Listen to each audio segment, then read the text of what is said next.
Hi betting experts, and now we're going to have a look at 5 horses to follow at Royal Ascot 2020. Now obviously with the turf season being so badly interrupted by the global pandemic, running plans are very much up in the air at the moment, and there's a large degree of guesswork as to what horses are going to run at the Royal meeting at this stage.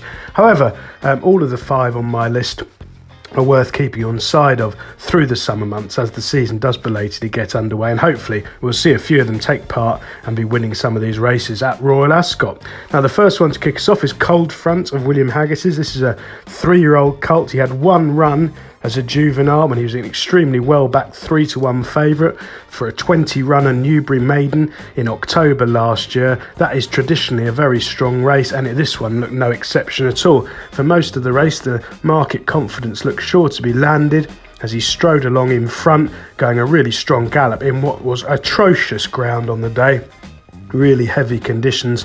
He drew clear from 2 furlongs out, was in complete command at the furlong pole, traded at 1.01 on Betfair, but somehow just got tired in the last 100 yards and got collared by the 22-1 chance With Respect. The pair were 4.5 lengths clear of the rest. The race was running a really good time. It's cracking form. There's loads more of improvement to come as a 3-year-old as he matures and steps up in trip, and he is very much one to look out for. Throughout the summer months, Haggis is an expert with these sort of horses, the gradual improvers, and I think he's going to be a group performer in the making. Number 2 on our list, less original, Stradivarius of John Gosden.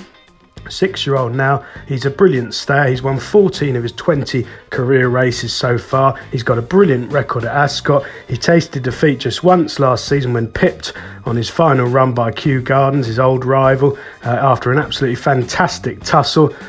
Just denied there, and the ground was probably bang against him. He'd had a few hard races. He's a smooth traveller who goes best on fast summer ground. He's got a lovely turn of foot. He does rather idle in front. He's certainly not one of these horses who sprints clear to win by 7 or 8 lengths. He tends to get it done and then think he's done enough, which means I suspect that his prices that he goes off in these staying races are always, he's a short price, but I think he probably should be a lot shorter. He's got a real touch of class, and he's going to be aimed again at the Ascot Gold Cup. He may have to go there without a prep run, you'd imagine, but that doesn't seem to be an issue. He's got a terrific record first time out, so he's one to side with in the Gold Cup. Number 3 is Defoe of Roger Varian, and now a 6-year-old as well. He's won 9 of his 19 career starts.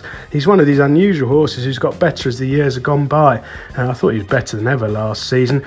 He did extremely well to land a sustained public gamble in the 2019 Hardwick Stakes at this meeting, suffering a troubled run virtually from the home turn, forced to switch wide under Atzani and getting up close home. I thought it was a remarkable performance.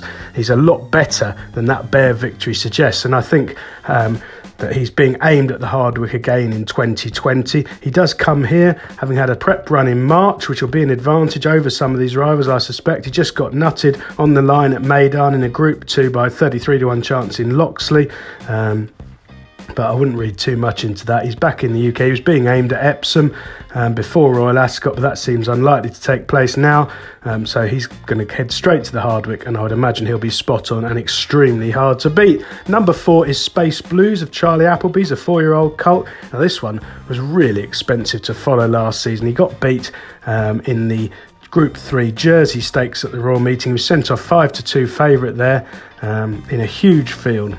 It was most unlucky loser. He was absolutely cantering all over them, all the way up the straight, looking sure to win when finally seeing daylight, bursting clear to lead inside the final furlong, only to get pegged by the 25-1 chance Space Traveller right on the line. And basically I rated him winning that race by 3 lengths. He was far superior to all of his rivals.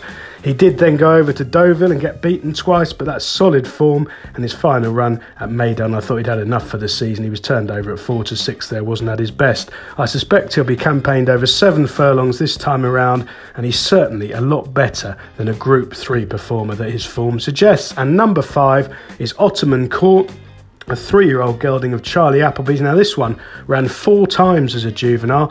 He was sent off 4-9, 11-8, 8-11 and 6-4. He only won once on his final start at Chelmsford on the all-weather when making all the running and routing the field. That form has worked out superbly. It was running a very fast time. He came home 6 lengths clear of the rest, looking every inch a really top class performer in the future. Finally the penny dropped. I think he'd had the gelding operation before that run. That clearly worked the oracle, and he is very much one to follow as he steps up to 7 furlongs or a mile this season. Best of luck with these 5 betting experts.